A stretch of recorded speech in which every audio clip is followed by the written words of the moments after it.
Okay guys, welcome back to my channel. In this video we are going to replace this A-pillar, so let's get to it.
Sorry guys, I'm not sure if you can see this stuff or not, but hopefully you can see that the floor is fine, floor is straight, but this A-pillar obviously curved, and this firewall is actually pushed in, and it's got all kinds of damages.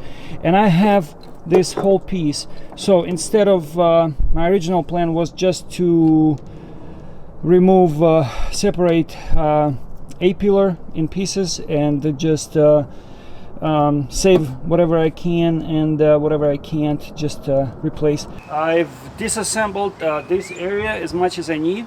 I actually prepared a new A-pillar. It's completely ready. I've chosen where the cuts are gonna happen.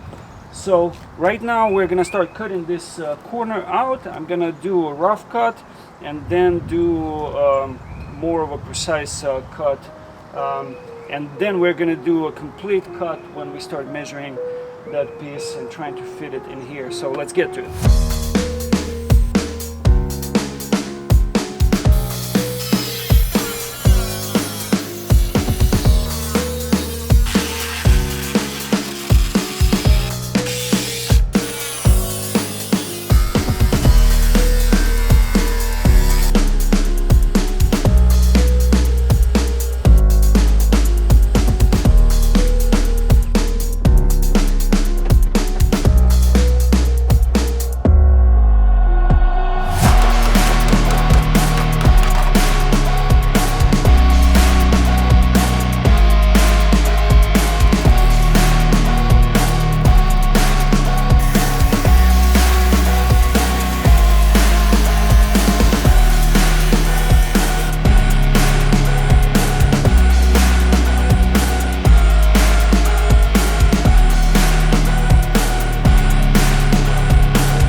Okay guys, so this is gonna be it for this video. We are all done with the A-pillar installation. Got a couple of spots where I need to add the seam sealer and finish the body filler, and we're gonna be done with this part of project. So make sure you subscribe to my channel, make sure you hit that bell notification button, and I'll see you in the next one.